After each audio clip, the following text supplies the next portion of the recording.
Namo Ramana Bhutta. Namo Ramana Maharshi, sir. Namo Ramana to all. Namo Ramana. Namo Ramana. May we begin with the chanting of Muktagatrayam by Bhagavan. Ekam akharam hudi nirantaram bhavate swayam likyate katham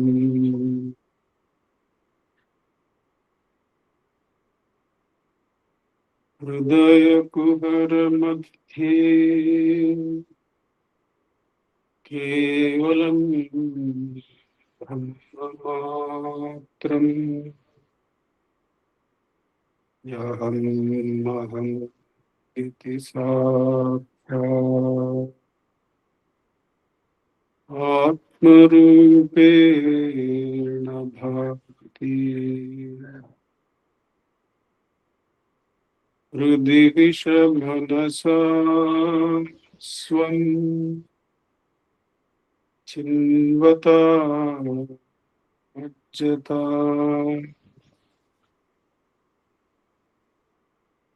bhavana chalanurukha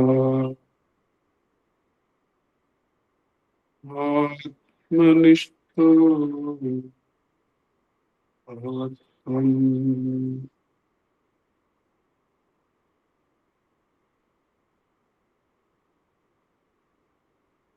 Deham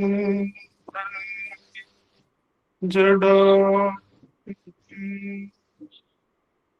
aham buddharna tasyastyato naham tattata bhava shukti samay siddha masad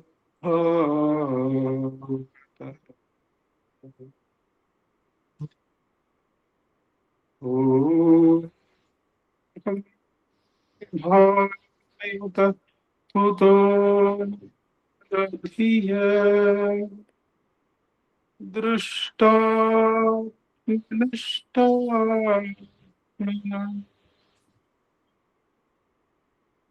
so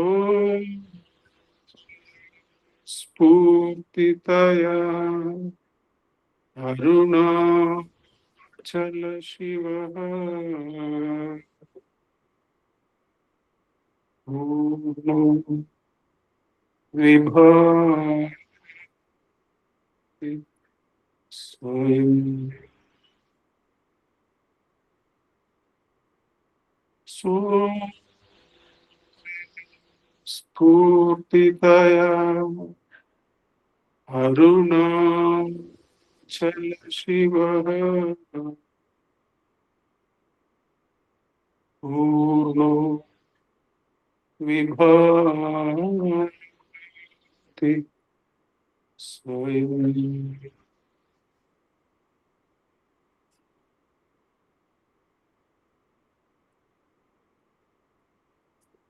As it is usual of Praniji, she has given a very nice start to the topic as Ramana Maharshi on time by ticking off the aspect of punctuality and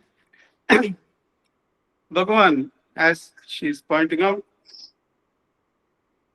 they used to say the devotees and the visitors was so punctual that you could set your watch with the place where he is at a particular time.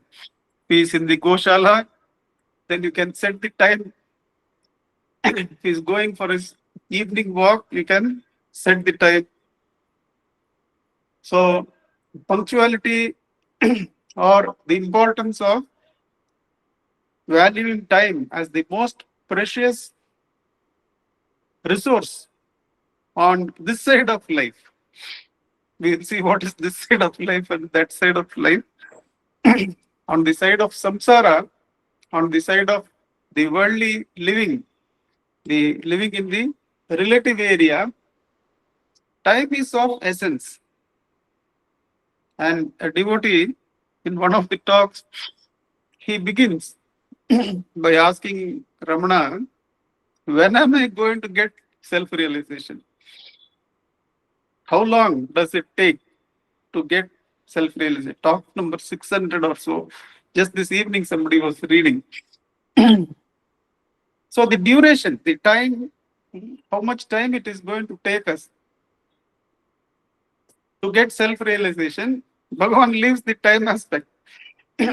He asks the gentleman from Tamil Nadu, it is written in the talk that somebody from Tamil Nadu asked him, because there will be mention of a deity from Tamil Nadu.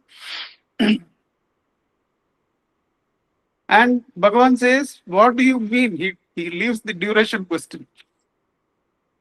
He asks, what do you mean by self? And what do you mean by realization? And the gentleman has to move. He says that the mind has to be taken to the heart. The mind has to be fixed in the heart for the self to be realized. The mind being the apparent appearance of the root of all non-self, being made to abide in the self of all, is what is self-realization, he says. Then Bhagavan asks, what do you mean by mind? And what do you mean by heart?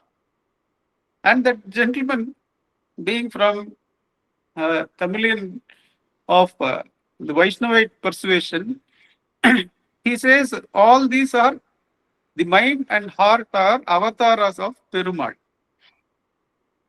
From time it moved to self-realization, time was lost sight of. From self-realization we moved to mind and heart, and Bhagavan brings out what is his deity inside him. What is the dhyana lakshya for him? His dhyana lakshya is now brought out as Perumal. That gentleman is not meditating on time or meditating on self or meditating on realization or even meditating on the mind or heart, but he is having a dhyana lakshya called Perumal. So time is Perumal for him, mind is Perumal for him, heart is Perumal for him, self is Perumal for him, realization is Perumal for him. So time is Perumal for him. Time is one of the avatars of Perumal. Then Bhagavan from there on, having brought out what is his real dhyana, what is it that he's meditating on? He's not meditating on kala to ask, is he really interested in how much duration? No. He brought out the terms self and realization. Then what is his dhyana lakshya? The dhyana lakshya is Perumal, and Bhagavan says time is an avatar of Perumal. You leave it all to Perumal. You leave your mind, your heart, the duration which it is going to take for realization. What is time now? What is mind now? What is self now? What is realization now? Leave everything to Perumal. His avatars cannot be apart from Perumal. You have only one dhyana lakshya. You are there, Perumal is there. You don't need to meditate on how much time it is going to take, what is the self, what is realization, what is the mind, what is the heart. You focus on your dhyana lakshya. What is it to focus? Just surrender everything, surrender all this to Perumal, and that will lead you. That will bring about the self-realization, the surrender of everything, including yourself to Perumal, will bring about what you had heard from others as the ultimate goal. You had heard from others as time, because duration you mentioned. From others you heard as self. From others you had heard as realization. You had heard as mind, heart. But you are having love for Perumal, and consider all these as manifestations of Perumal. There is an article on the eternal now by Major Chadwick in one of the compilations of the ashram called Silent Power. In that, Chadwick quotes one of the Hindu scriptures and shows that time is nothing but a manifestation of Vishnu. The Purana from which it is taken is about Vishnu, is about Varaha, and therefore the underlying substrate for time is mentioned to be Vishnu.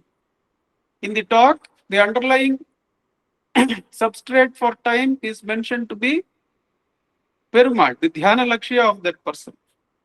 Hold this with you so that as we try to unravel this intriguing subject of what is time, as Vaniji had opened it up for us, that it is an intriguing subject. It is a subject which has involved or engaged the attention of scientists, philosophers, metaphysicians, spiritualists. All have been eagerly involved in trying to know what this time is. And Bhagavan's verse on time in Ulladanarpadu, we will open it up. Then in the end, we will see how whatever we are trying to look at a little bit from those who have really engaged themselves in the concept of time. We'll try to look at some of that and try to understand what is the connection Bhagavan brings between time and the self. The verse which Bhagavan has written is the, if you take the two Mangala shlokas also into account, it is the 17th verse. If you leave the two Mangala shlokas and begin the body of the work, which actually it should be that it is Ulladu Narpad. That means it is 40 verses on reality.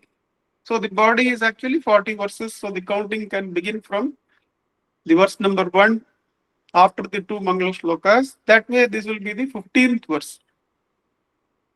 The Tamil of that verse is, which is what we are trying to meditate on, the verse of Bhagavan on time. Nigalvinai patri irappu edirvu nirpa நிகழ்கால் அவையும் நிகழ்வே நிகழ்வொன்றே இன்று உண்மை தேராது இறப்பு எதிர்வு தேர உணல் ஒன்றின்றி எண்ண உணல். The Sanskrit translation by Ganapati Muni goes somewhat like this. Bhutam bhavishyat cha bhavat swakale bhavat swakale tadvartamanasya vihaya tattvam asya na kim syat gata bhavi charcha vinaika sankyam gananeva loke. Bhutam bhavishyat cha bhavat swakale tadvartamanasya vihaya tattvam hasyana kim syat gata bhavi charcha vinaika sankyam gananeva loke. There is a translation by Major Chadwick in poetic form, which brings out the Tamil and English with clarity. The Tamil and Sanskrit in clarity. Chadwick goes like this. The future and past. Time is popularly divided into past, present and future. What Bhagavan says here is the future and past, the future and the past are only seen with reference to the present. நிகழ்வினை பற்றி இறப்பெதிர்வு நிற்ப. Only holding on to the present, only with reference to the present, there is a past and there is a future. நிகழ்வினை பற்றி இறப்பெதிர்வு நிற்ப நிகழ்கால் அவையும் நிகழ்வே. They in turn are present too. when they come about, they come into existence, or when they were in existence as in past, those moments were also called by the name present only. So not only do the past and future arise dependent on the present, but when they were coming into existence from the future, or when they had happened, when they were happening, they were given by the same name. They were called by the same name as present. நிகழ்கால் அவையும் நிகழ்வே. நிகழ்வொன்றே, the present is only true. The present is only true. நிகழ்வொன்றே, there is only one true name for time. The name for time that is given for meditation is present. நிகழ்வொன்றே இன்றுண்மை தேராது. As well to search for future and for past outside the eternal present of the self. This is a wonderful addition given by Major Chadwick, that as well to search for future and for past outside the eternal present of the self. So he is giving the name present is actually another name for the self. How Bhagavan was saying that time, mind, self, everything was avatara of his dhyana lakshya. His dhyana lakshya being Perumal. Here Chadwick is bringing about the right understanding that Bhagavan is not wanting us to hold something called conceptually as present, but what is ever present, what is ulla porul, that which ever is the self of all. So Chadwick brings that word also into the verse meaning itself. He says, as well to search for future and for past outside the eternal present of the self, as thing to count without unit one, which sums up the subject succinctly, that to think of past and future or analyze them or look into them without inquiring into the truth of the present. What is the truth of the present? Present is another name for the self. Truth of the self. Instead of looking into the truth of the self, to look into past or future is like trying to count without the number one, without understanding what is number one unit. The 2, 3, 4, 1 crore, 150 crores, the additional discrete numbers which can run up to infinity, all depend on one because they are all one added on to itself. So without this number one, the whole counting collapses. Similarly, without understanding present, the units which were all combined to be called as past running that has happened, and to the future that is to happen, it is called eternal past, eternal future. Both eternal past and eternal future are dependent on the eternal now, eternal present. How did this topic emerge in the last few days? If you look, that there was this unfortunate incident where some of our co-travelers had to lose their life in an accident, in a flight accident, and in 2-3 groups simultaneously. Naturally, there was concern. There was concern about the incident, what is happening in the families, how can we be of any kind of help or support. There were many types of inquiries, but one of the key things that came up out of this happening and the meditations of the group on this event coming about in time is an inquiry: how prepared are we to be one of those passengers? That it could very well have been that we were one of the passengers or one of the people, unfortunately, who were hit while residing in their homes. And that seemed to be a key question that could have emerged from those discussions, that how prepared are we? And that seemed to be going around in our 2-3 satsang groups. Satsang groups, you can call it satsang group, you can call it friends group, you can call it family group, all are satsangs. And when that question emerged, we chanced upon, in one of the groups, we chanced upon a video where a mentor in service area in the seva, serving of other human beings in trouble, was talking to his student, to his pupil, and they were talking about service, and she asked the mentor, are you planning to upgrade the area in which you are serving? You are serving people in giving them food, in giving them basic necessities of life. But there are other services which I want to go into.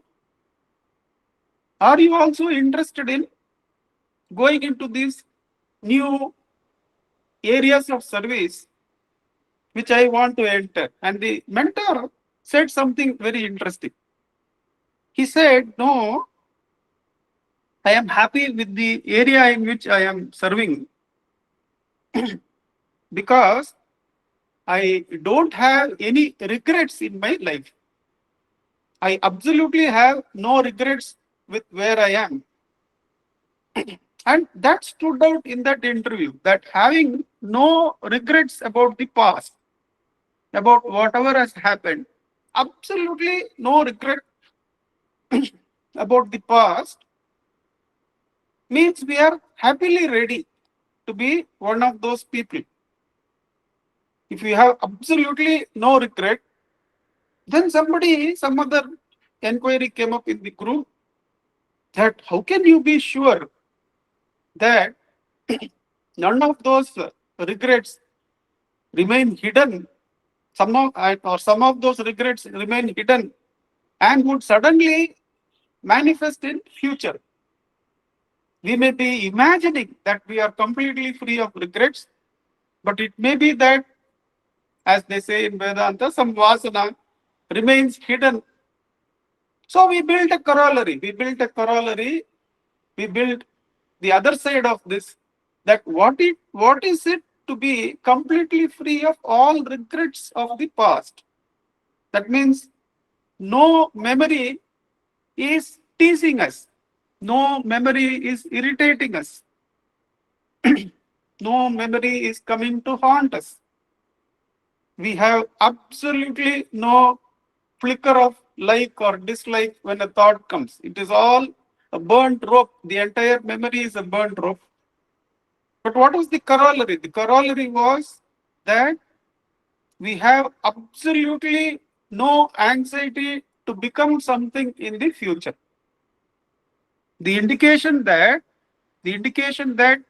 we are completely regret free of our whole past, which immediately indicated that gentleman, that mentor, when he said that in the interview, it became very clear to us that person is ready to be in that plane. He has, but then we have to inquire thoroughly, isn't it, into this area of time, because it is intriguing, it is complicated, it's involving various layers.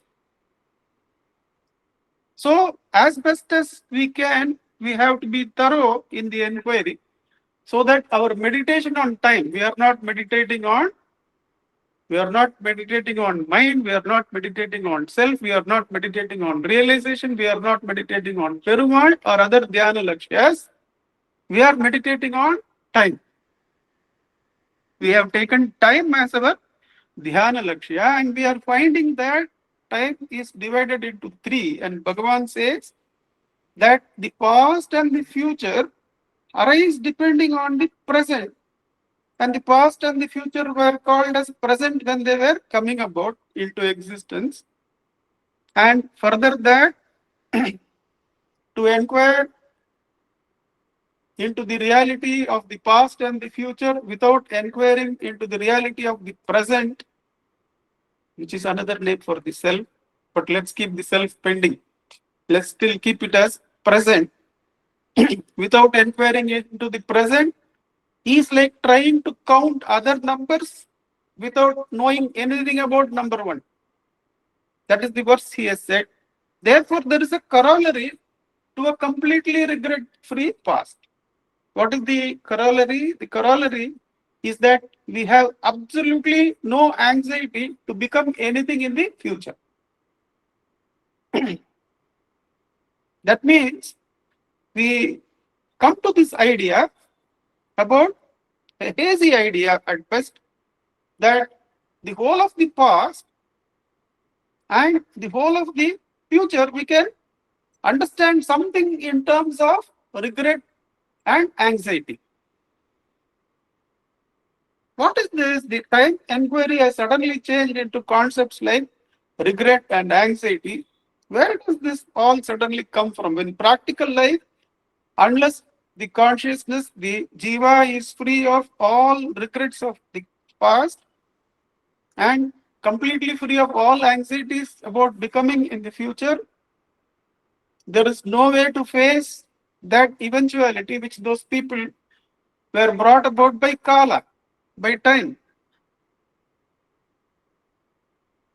How does this whole thing come about that suddenly the consciousness, the relative life is suddenly thinking of past and future in terms of regret and in terms of anxiety? How has this meditation of time from present, the term present was being meditated on, instead of calling, suppose instead of time we were meditating on Perumal, or we were meditating on Subramanya, or we were meditating on Anjaneya. Can we divide Anjaneya into past Anjaneya, present Anjaneya, and future Anjaneya? Obviously not. It will become clear to all of us, having come through these samskaras that we have. We won't divide the dhyana lakshya once we understand it is a deity. It is the dhyana lakshya as the I which is given that supreme name as Murugar, as Subramanya. But when it comes to time, and when as we are involved in our experience in life, we suddenly split it into three: past, present, future. And from past, present, future, we are suddenly landing ourselves in concepts, two concepts like regret about the past and anxiety about the future. For this, for throwing some light on how this sudden change in our meditation has happened, let's go to Saint Augustine, who is well known in the meditators on time. Those who take up meditators on time, they get these personalities. Nanda Kumar Swami, if you read his book on eternity and now, the discussion on time across all the religions, this genius of a scholar has discussed.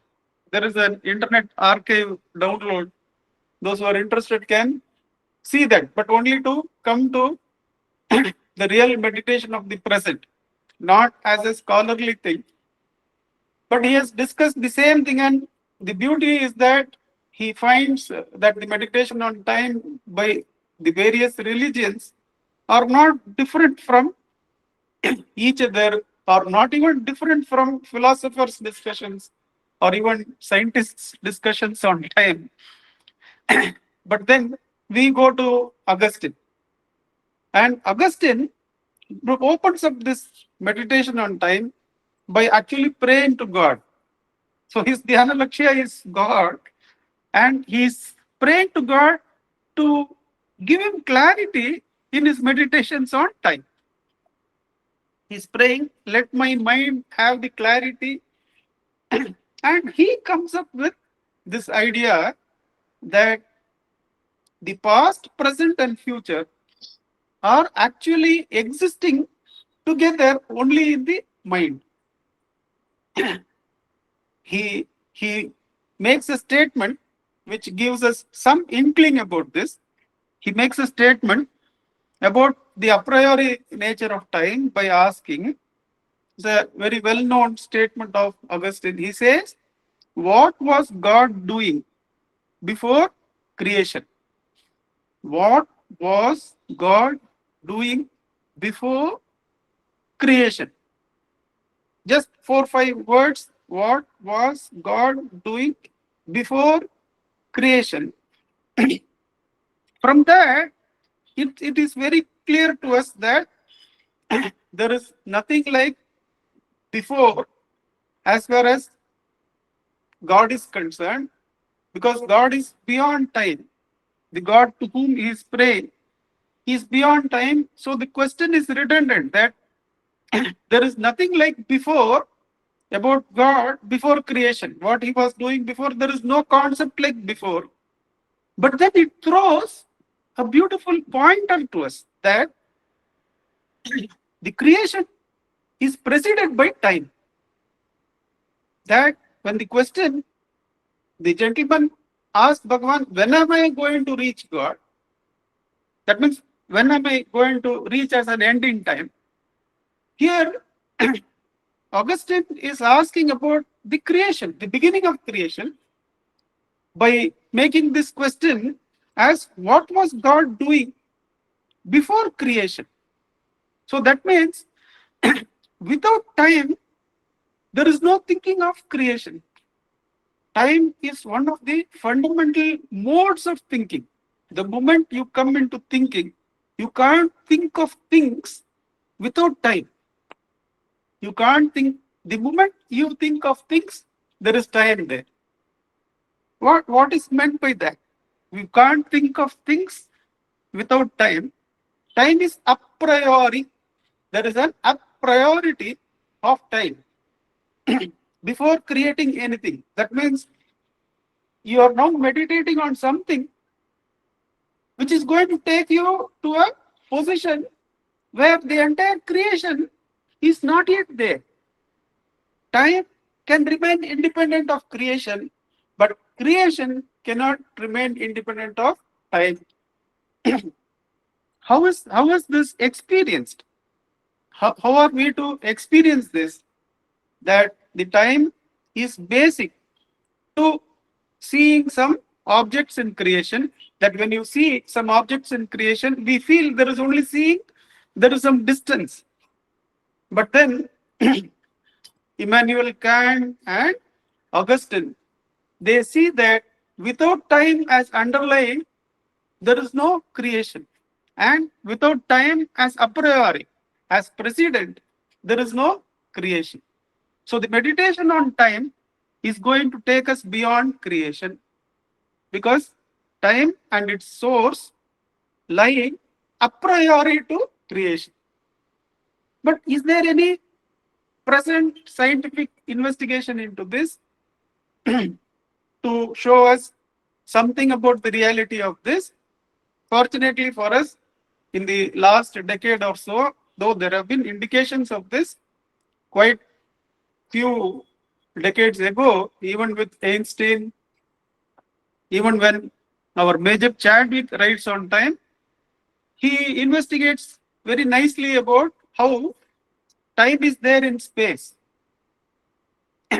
For this, we can go to Major Rivoli. We can see that in the sensory world. First, let us take the sensory experience. Here, I am relying on your knowledge of the Panchakoshas. That especially, let us take the koshas of the senses, the kosha of, that is the Stula Sharira, the Sukshma Sharira. Let us analyze like this, that let us look at what is sensory time and what is time in the mind. Is time essential for objects to be there in the sensory area? There is this video by the physicist Carlos Rivoli. He is a quantum physicist who is, he says he is astounded by this finding.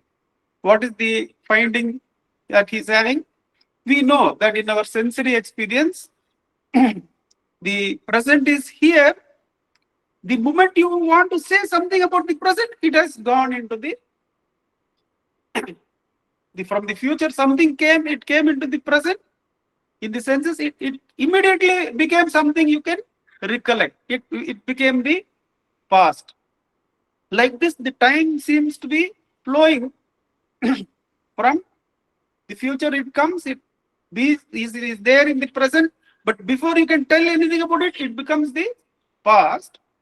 And now we are coming to a concept that even when in the present, the objects are laying in front of us, is time there? Is it that we are just seeing the objects in space, or is time involved? What modern physics has found is that even if you see one object away from you, then you are seeing that in the past. If you are seeing some object in front of you as anatma, as the non-self, either here or as this, either as another body or as your own body, time is underlying. Time is underlying means already what you are seeing is in the past.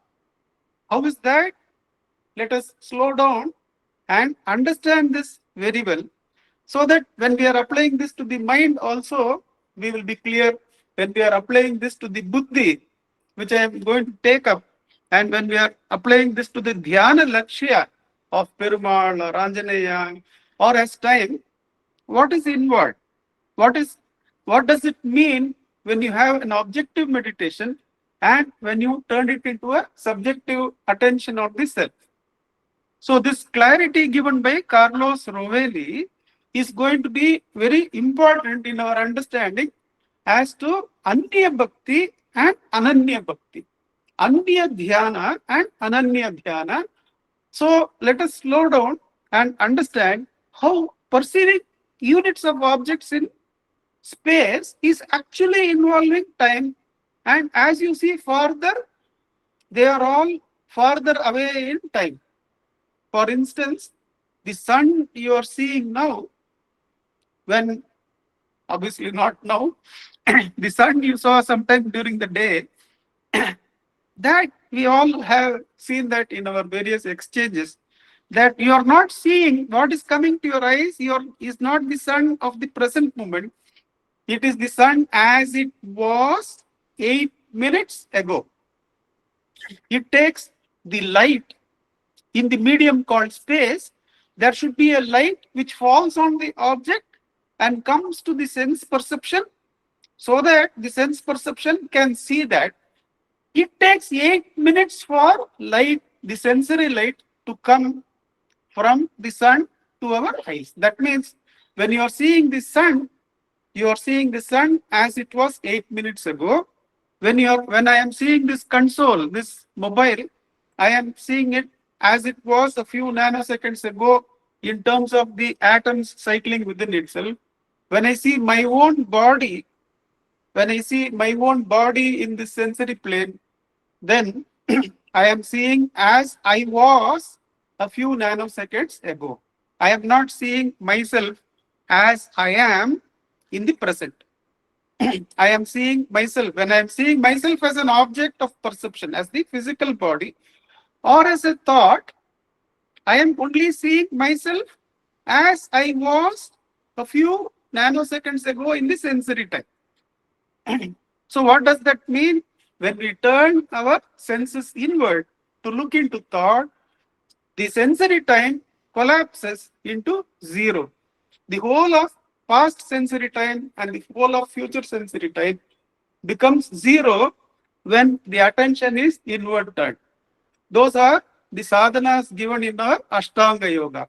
In our Ashtanga Yoga, first we will be asked to turn our attention inward from the objects, then inward from our senses, then inward from our mind, and fix it on the self. You can see the Panchakoshas, how the Ashtanga Yoga is beautifully designed that you turn inward. How the Karma Yoga, Bhakti Yoga, the Raja Yoga and Jnana Yoga are designed, you can easily perceive how beautifully, how intelligently they have been designed, that when the Karma Phalatyaga is there, when the Karma Tyaga is there, Karma Sannyasa is there, then offering of the Bhakti, offering of the self is there.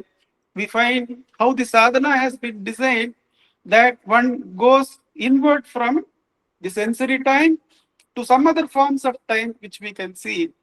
But now at this point, putting together Augustine, putting together what Carlos Rovelli has found, putting together what Immanuel Kant has found, we can say that in the sensory area, when we look at sensory objects without like or dislike, when we look at the sensory objects without like or dislike, then we are able to turn inward, leaving the communion of senses and sensory world as a flow managed by Perumal, managed by one Shakti, managed by a witnessing force.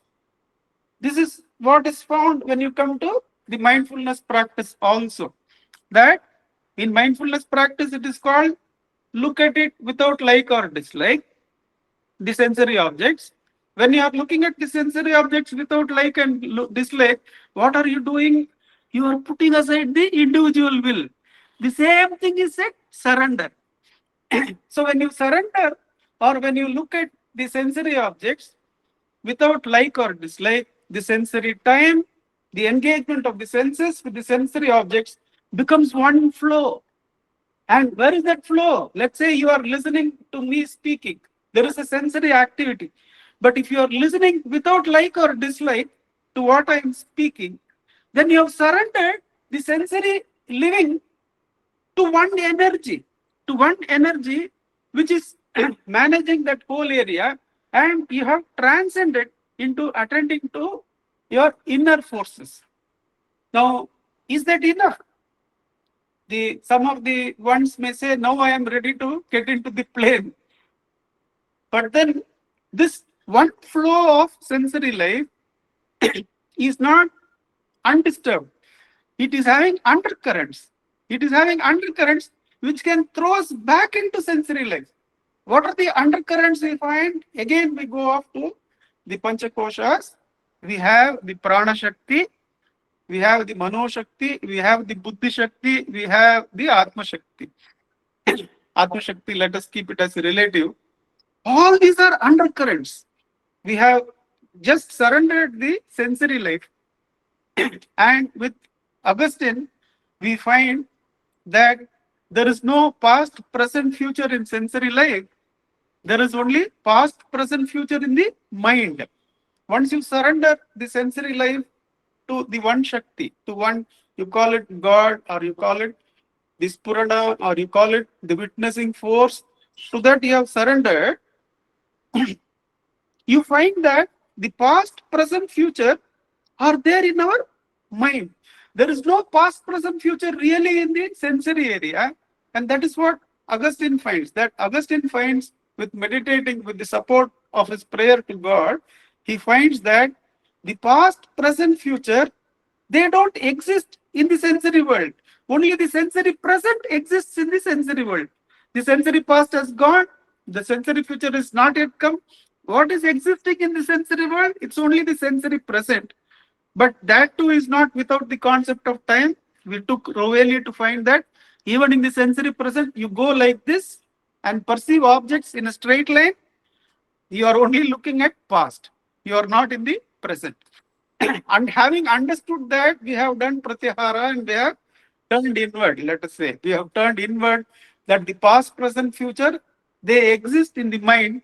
And we find Augustine using an interesting technique. He says that in the mental present, there is the sensory past, there is the sensory present, there is the sensory future. So he calls that as in the mental present. There is a mental present. Mental flow is there. In that mental present, there is a sensory past, sensory future, and sensory present, to which the mind can go as it chooses. If it is having regret, it will bring up the memories of sensory past. If it is having anxieties, it will bring up the concepts about sensory future. When it is having neither, it will remain in the present, but it may be trapped in attachment to the objects which are again in the past. So where is the past, present, future contained? He says that they are present, present, past, present, future. This is the combination that is there in the mind. In the mental present, there is the opportunity to think about sensory past, to be with the senses in the sensory present, but still be attached, or worry about or have anxieties about the future. And we went with that gentleman who said he had no regret in life and brought the corollary that we don't have any anxieties in future also as a corollary. Now, I want you to skip a step. What is this mental present, mental past, mental future? That is an area that is difficult to know because there is so much multiplicity there. But our great ones, our rishis have found the intellect to be a deeper present, past, future, a deeper sense of time, which brings in clarity to mental time as well as to the sensory time. What our great ones, the rishis, have done is that they found something in buddhi, in the intellect, which actually brings clarity to the mental time and to the sensory time.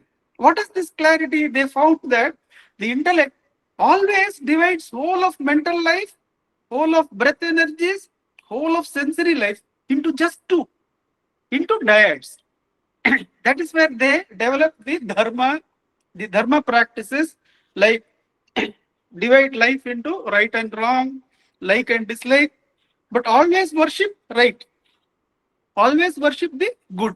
That means Bhagavan brings this concept in the verses 8 to 22 that all this way of dharma is only worshipping God.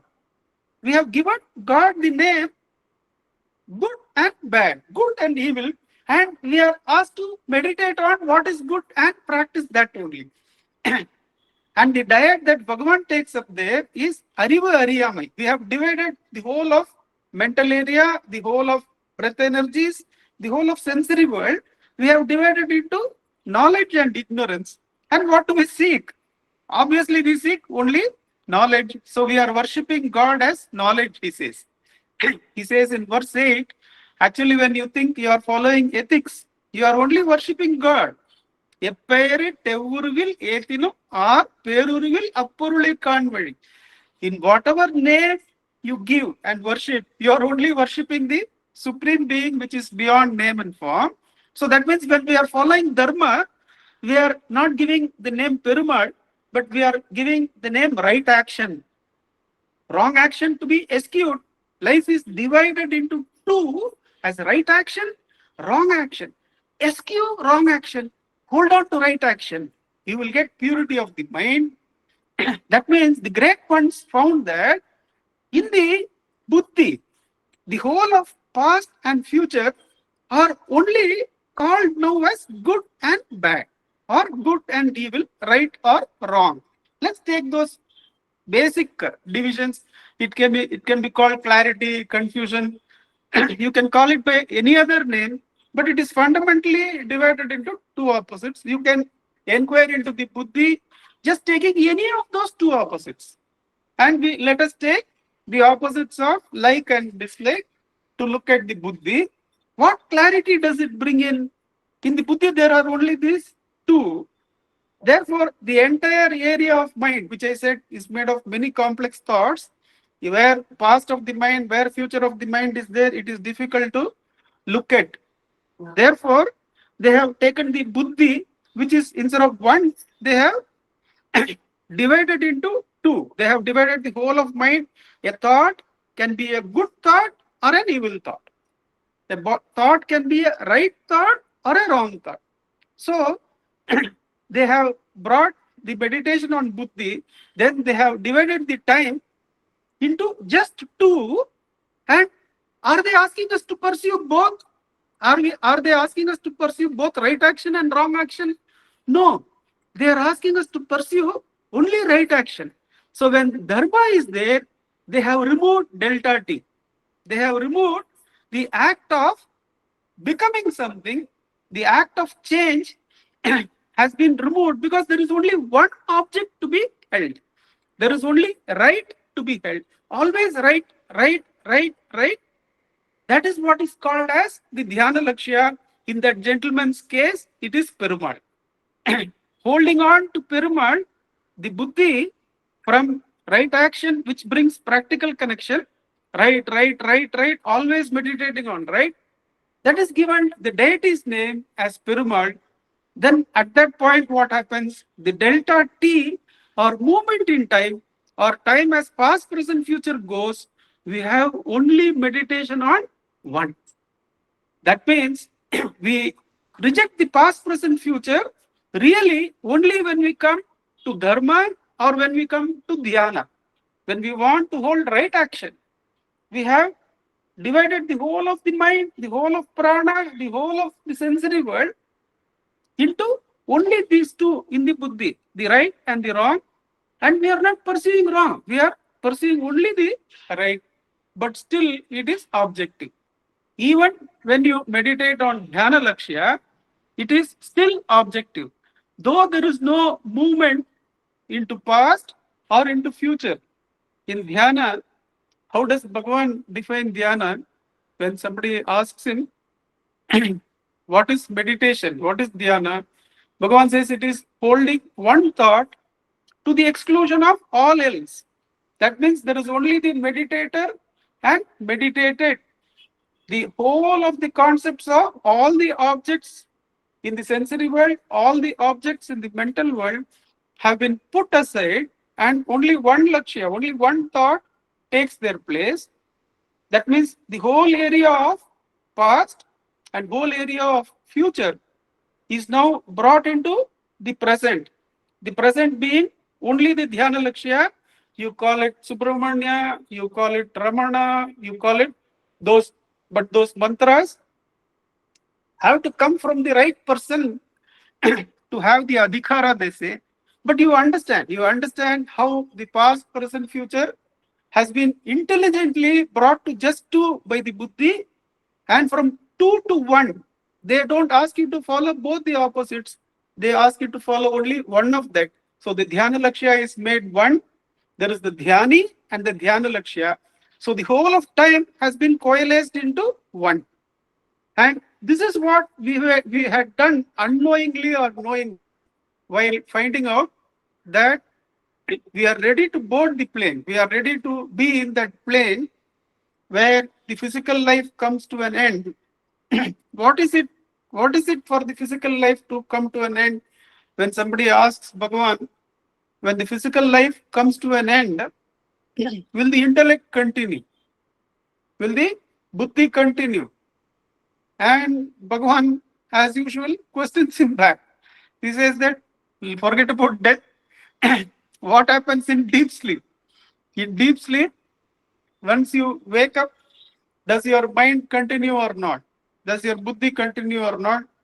But then he says, no, I can't take deep sleep and death to be the same. I am reminded of one of the exchanges my mother used to tell me.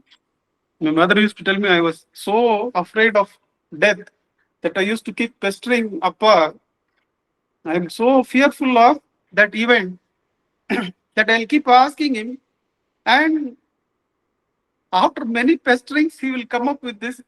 What is the difference between sleep and death? This is short, that is perhaps a little bit longer. Why do you worry? This is what he would say to her, and that is what she passed on to me. And that is the answer Bhagavan gives to him. He says that what is the difference between deep sleep and death?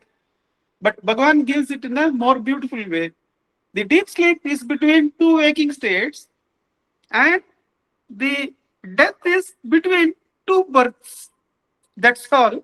He says that the intellect will survive, and the same plane, same travel, same things have to be experienced, because the journey has not been completed. The journey has not been seen through.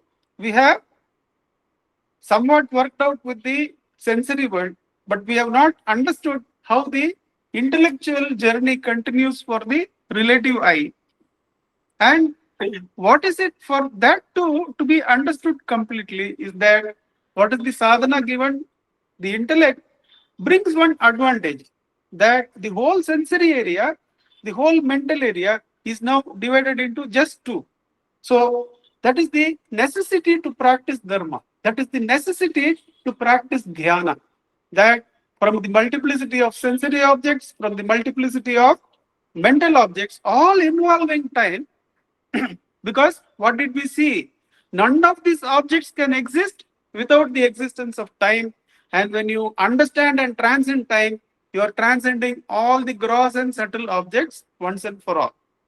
The dhyana lakshya has now been made by the buddhi to be just two, and from just two to one. What has this done for us? It has now completely eliminated the confusion about the past and the future, and there is only the present to be thought as objectively.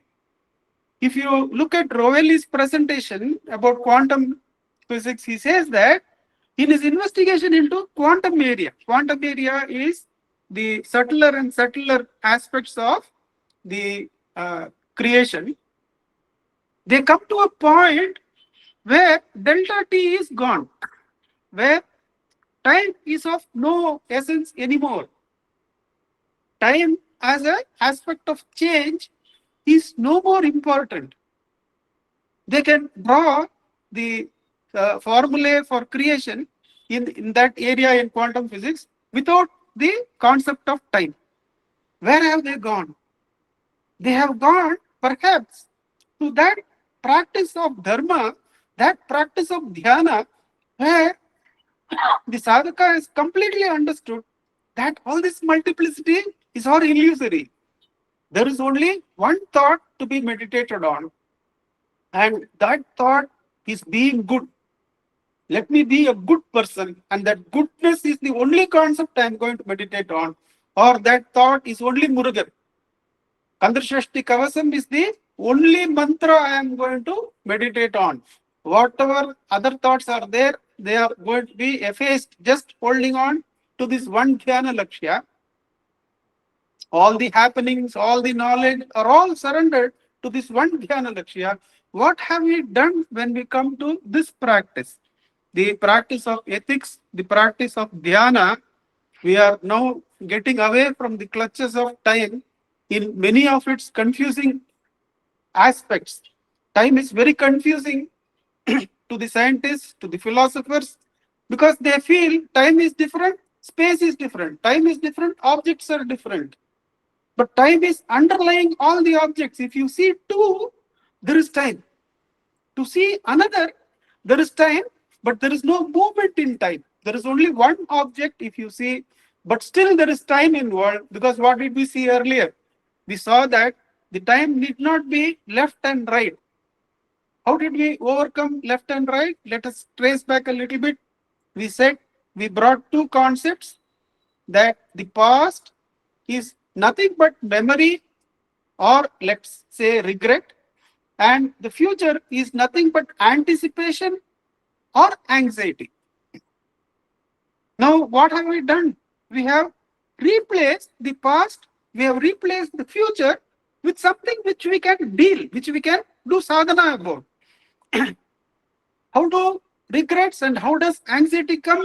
The moment you have individual will, the moment you have like and dislike, suddenly the regrets and anxieties crop up.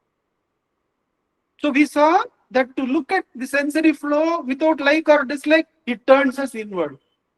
But the moment you have, let's say, some disturbance in the emotion, and you attribute it to somebody in the world, that fellow is the cause why I am getting irritation, then we superimpose that inner current to the outside world and once again get trapped in the sensory time. That means we have to understand the inner flows of prana.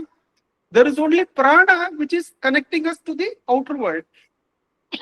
There is apana, vyana, udana, samana. The four other pranas are all working within.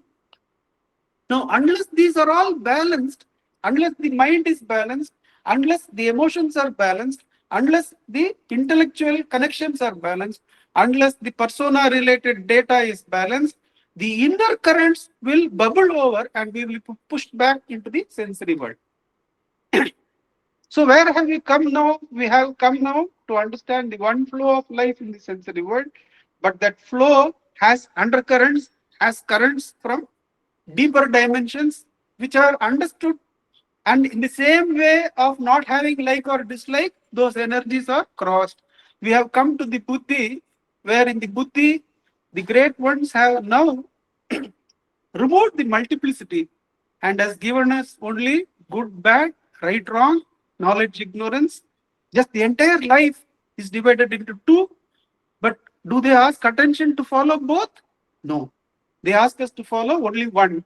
So the time which is underlying, it is still underlying, but all its multiplicities have been reduced to just one dhyana lakshya. Whatever Kala can do, let him do. I am now going to surrender all that to this one dhyana lakshya. So you can call that dhyana lakshya as present meditation. The meditation on the present. Now, what is Ananya Bhakti? We have found that to meditate on the present, we have gone with the meditators of the non-self so far. We have not touched Bhagavan yet. We have moved with the various people, the scientists, the philosophers, and even the philosopher come religious person to come to this point in the objective meditation that all those great ones have reduced the multiplicity of past, present, future to just the present. The meditation on right action is bringing us to the present. The meditation on the dhyana lakshya, surrendering everything, having no individual will, not only on the sensory area, but also in your inner currents, absolutely having no like or dislike. So the jiva is off. There is no free will to contest against the God's will. The God's will is running sensory area, God's will is running all the inner currents, which represent all the worlds which can be said to be existing based on those inner energies. All those inner energies are looked without like or dislike, which is the same as not have individual will. Then we transcend times in those areas. We have only the individual and the dhyana lakshya. So the entire multiplicity of past, present, future, which underlies all the objects, have been brought to the present. But still, the present is objectively meditated. So that means, what did we see from Rivoli? The moment you see yourself as an object or another object, then there is past. You can only see that object as it was. And at that point, you will ask yourself, am I holding the object or is the object holding me? That is the time when consciousness will realize that it is the nature of Supreme Being. The Supreme Being is not limited to a name, which is the last possible support required by the jiva to eliminate the sorrows of time. The sorrows of time which can manifest as physical death, the sorrows of time which can manifest as illness coming to the body through breath-related problems, the sorrows of time which comes through loss of memory about data, the sorrows of time where you have no knowledge of who you are, or worse still, somebody questions you. Are you a good person? You have followed ethics and work, and your daughter comes and asks you, where were you? You were required to pick me up. And you have self-doubt. You have said, was I really a good person? Am I really a good person? That self-doubt comes. Where are we to hand over all this? All this, the self-doubt about our personality, the doubts about the various other inner energies, all are quelled by the practice of dhyana, by the practice of atma vichara. In dhyana, we treat the present as objective to be meditated on, but in vichara, we realize that can the object and subject be two different things? Can there be division in consciousness as seer and seen? Is there a division in consciousness as seer and seen without time creeping in? The moment you divide as seer and seen, time creeps in because there is no creation without time underlying. Past comes in. What you see is already in the past. You are seeing the self as it was some time ago. It is some sort of time, because even in the mind to see a thought, some light has to come and fall in the I thought for the I thought to know the other thought. Therefore, we find that the Atman is what permeates the Dhyana Lakshya. Now come back. The Atman is that which permeates the Buddhi of good and bad. There is no good or bad in the Atman. But without the Atman, there is no right or wrong. So the dyads and the triads of the Buddhi, of the intellect, they are all permeated. They are all filled by the Atma Swarupa. The mind with its various thoughts, the mind with its multiplicity is all permeated by the Atma Swarupa. The senses and the sensory world are all permeated by the Atma Swarupa. When you hold the Atma Swarupa to the Jnani, there is Sahajanishta. Even though the eyes are open and seeing the sensory dimension, he is not trapped in the sensory past, present, future. He is not trapped in the mental past, present, future. He is not even trapped in the right and wrong of the Buddhi, or good and bad, knowledge and ignorance, seer, seeing, seen, knower, knowing, known of the Buddhi. Not even in the Dhyana Lakshya is he holding as support. He is always identifying with the self of all, with the I, that is going as the deathless spirit, which is beyond the Kala, which is beyond that which can have beginning and end. That is why this is called as Kala Kala. This is the ending of time. This is the ending of time, but by going beyond the starting of time. One identifies with the self of all, where the creation has not yet begun, where time has not yet begun. Therefore, there is no worry about ending. Bhagavan would always say, Bandha Muktyati Tamparam Sukham Vindati Iha Jivastu Dairikaha. Bandha Muktyati Tamparam Sukham. See, if you are born now, only if you are born now as something, you will have to fear, when am I going to get self-realization? When am I going to die? When is the end going to come? But when that bandhana itself is seen as unreal, the self-attention is complete and independent of even not requiring a single dhyana lakshya, or the intellect, or the mind, or the breath, or the senses, or the sensory world, then bandha bhuktyati tamparam sukham. Vindati iha, in this moment itself, in this place itself, here and now, one is beyond bondage, one is beyond here, one is beyond now. There is no time of any nature, time of mental nature, of buddhi nature, of persona nature. Nothing is there. There is only the self-luminous self. And to bring back to the story where we find ourselves now, in the sensory world, it is all permeated by the I. It is permeated by the deathless spirit. All one has to do is to find and identify with the deathless spirit and be that. When the body drops off, it drops off. Along with that, the non-seeking of identities, or even as a good person or a bad person or a particular identity we are seeking, all those drop away, because one has already detached from all those levels of existences and has identified with the Spurana alone. That's why Bhagavan calls it as the direct path. Instead of working for the next audit report to be better with 10 more parameters properly, that is a Namarupa sadhana in time. All those dhyanas, all those meditations in time have helped us, have made us purify ourselves. The dharmas we have held dear have made us purify ourselves. But the moment we understand the directness of Atma Vichara, it doesn't make sense to go any other way, but it makes a lot of sense to ask, for whom is this thought? Who am I? So that the plane can be boarded or not boarded, doesn't matter. Om Namo Bhagavate Sri Ramanaya.